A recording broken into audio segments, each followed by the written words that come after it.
안녕하세요. 오늘 들고 온 이야기는 바로 리가캠 바이오입니다.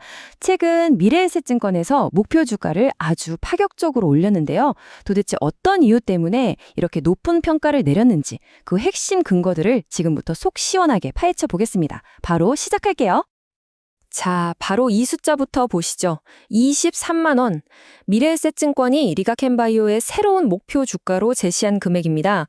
기존 17만 원에서 무려 35%나 끌어올린 건데요. 와, 이건 정말 시장의 예상을 훨씬 뛰어넘는 수치거든요. 대체 무엇이 이런 변화를 만든 걸까요? 그 해답의 힌트가 바로 여기에 있습니다. 이번 목표 주가 상향의 핵심은 바로 미래 가치, 특히 2026년에 몰려있는 임상 결과에 대한 아주 강력한 기대감이 반영됐다는 거예요. 그러니까 지금 당장의 실적이 아니라 2년 뒤에 터질 잠재력에 크게 베팅하고 있다는 뜻이죠. 그리고 본격적인 분석에 앞서서 잠시 안내 말씀 하나 드릴게요. 혹시 개별 종목 분석이 필요하신 분들은요, 화면에 보이는 010-6297-0760 번호로 종목명, 매수가, 비중을 문자로 남겨주세요. 그럼 제가 장대 양봉의 기운을 듬뿍 담아서 성심성의껏 분석해드리겠습니다. 좋습니다. 그럼 도대체 이 23만 원이라는 숫자가 어디서 나왔는지 그 속을 한번 제대로 들여다보죠. 이 모든 가치의 중심에는요, 리게캠바이오가 가진 아주 강력한 신약 파이프라인들이 있습니다. 이 그래프를 보시면 한눈에 딱 들어오죠. 미래에셋은 핵심 파이프라인 6개의 가치를 다 더해서 목표 주가를 계산했는데요.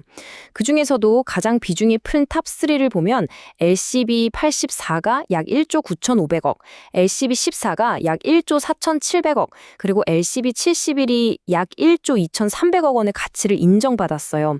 이 세 개만 합쳐도 4조 원이 훌쩍 넘는 정말 어마어마한 가치입니다. 자, 그중에서도 단연 톱이죠. 가장 높은 가치를 인정받은 LCB84. 이 가치를 결정짓는 가장 중요한 변수는 과연 뭘까요? LCB84는 글로벌 제약 공룡인 얀센에 기술 수출된 파이프라인인데요. 얀센이 임상 2상을 시작하기 전에 무려 2억 달러 규모의 옵션을 행사할 수 있는 권리를 갖고 있습니다. 여러분은 어떻게 생각하시나요? 제 생각은요, 얀센이 과연 이 옵션을 행사할지 말지가 LCB84 기술의 성공 가능성을 시장에 증명하는 가장 확실한 신호탄이 될 거라는 점입니다. 생각해보세요. 2억 달러면 우리 돈으로 2,700억이 넘는 돈인데 이 거액을 투자한다는 건 그만큼 이 기술에 대한 확신이 있다는 뜻이니까요. 자, 그럼 이제부터가 진짜 핵심입니다. 리가캠바이오의 기술이 도대체 뭐길래 이렇게까지 주목을 받는 걸까요? 그건 바로 현대항암 치료의 가장 큰 숙제 중 하나인 ADC 내성 문제에 대한 명쾌한 해답을 보여주고 있기 때문입니다. ADC 들어보셨죠? 항체에다 약물을 딱 붙여서 암세포만 정밀 타격하는 말 그대로 유도 미사일 같은 기술이에요. 근데 문제가 뭐냐면요. 이 그림에서 보시는 것처럼 암세포가 워낙 똑똑해서 시간이 지나면 약물이 들어오는 문을 막아버리거나 약물을 밖으로 뱉어내는 식으로 내성을 키운다는 겁니다. 이 내성을 어떻게 깨느냐가 ADC 기술의 성패를 가르는 핵심이 된 거죠.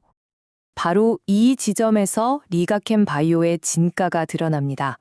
현재 시장의 왕좌를 차지하고 있는 ADC 치료제 에너투는 토포아이소머레이즈 원저해제라는 무기를 써요.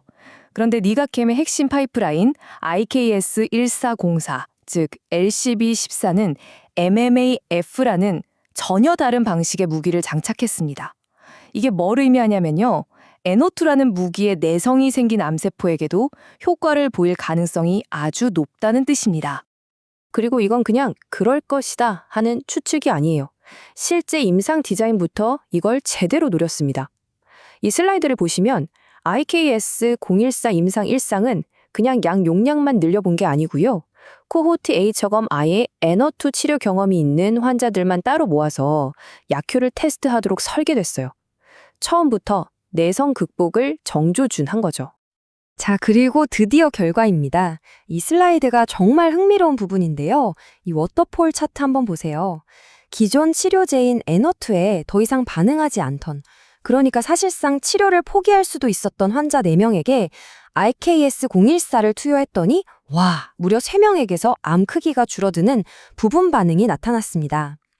객관적 반응률, ORR이 무려 75%에 달하는 정말 놀라운 결과예요.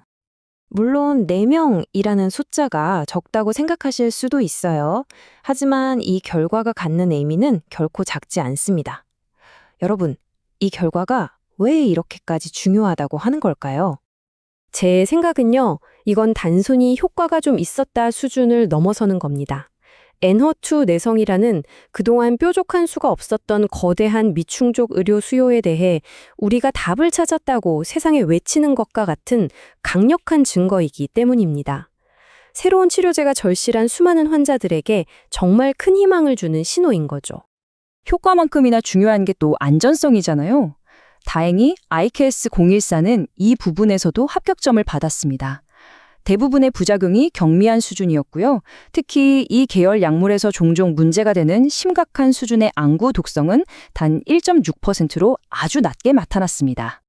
자, 지금까지는 현재 개발 중인 신약들의 가치를 봤다면 이제부턴 리가켄 바이오의 지속 가능한 성장을 이끌 또 다른 핵심 전략을 살펴봐야겠죠. 바로 바이오베스트 전략입니다. AD 시장에 곧 거대한 파도가 밀려옵니다. 이 타임라인을 보시면 2026년 에드세트리스를 시작으로 기존 블록버스터 ADC 약물들의 특허가 줄줄이 만료돼요. 제약업계에는 위기이면서 동시에 새로운 기회가 열리는 셈이죠. 리가켄 바이오는 바로 이 기회를 아주 영리하게 공략합니다. 바로 바이오베스트 전략인데요. 개념은 아주 간단하면서도 강력해요. 이미 시장에서 효과와 안전성이 검증된 기존 약물의 항체 부분은 그대로 쓰고 여기에 리가켄 바이오만의 월등한 링커, 페이로드 기술을 결합하는 거죠. 그럼 어떻게 될까요? 기존 약물보다 효능은 더 뛰어나고 부작용은 더 적은 말 그대로 베스트 바이오 의약품이 탄생하는 겁니다. 자, 그럼 이제 이 모든 조각들을 한번 맞춰볼까요? 지금까지 우리가 살펴본 이 내용들이 과연 어떻게 목표 주가 23만 원이라는 하나의 그림으로 완성되는지 최종적으로 정리해 보겠습니다. 이 표가 바로 그 계산 과정입니다. SOTP, 사업부문별 가치 합산 방식을 썼는데요. 어렵게 들리지만 쉽게 말해서 회사가 가진 보물들, 즉 신약 파이프라인 하나의 가치를 각각 매긴 다음에 이걸 전부 더하는 방식이에요. 앞서 본 LCB84, LCB14 같은 핵심 신약들의 미래 가치를 모두 더해서 나온 총 기업 가치를 전체 주식수로 나눴더니 23만 원이라는 숫자가 나왔다 바로 이겁니다. 자, 오늘 내용 정리해 볼까요? 미래에셋이 목표 주가 23만 원을 제시한 이유는 명확합니다. 첫째, 6개 핵심 파이프라인이 가진 강력한 가치. 둘째, ADC 내성 문제에 대한 확실한 해결책 제시. 셋째, 바이오베스트 전략을 통한 지속 가능한 성장 동력 확보. 그리고 마지막으로 이 모든 기대감이 폭발할 2026년의 수많은 임성 이벤트들. 이 모든 것들이 합쳐진 결과입니다. 마지막으로 잠시 안내 말씀 하나 더 드릴게요. 제가 사실 유튜브 채널을 좀 키워보려고 이렇게 열심히 영상을 만들고 있거든요. 구독자분들이 어떤 걸 궁금해하시는지 잘 알아야 더 좋은 영상을 만들 수 있기 때문에 여러분들의 참여가 저에겐 정말 큰 힘이 됩니다. 개별 종목 분석이 필요하신 분은 010-6297-0760 번호로 종목명, 매수가, 비중 남겨주시면 제가 장대양봉의 기운을 담아서 성의껏 분석해 드릴게요. 오늘 이야기는 여기까지입니다. 결국 이 모든 분석은 하나의 질문으로 향하는 것 같아요. 과연 리가켄 바이오는 ADC 내성이라는 거대한 벽을 넘어서 글로벌 시장을 뒤흔들 다음 블록버스터 신약 개발사로 우뚝 설 수 있을까요? 여러분의 생각은 어떠신가요?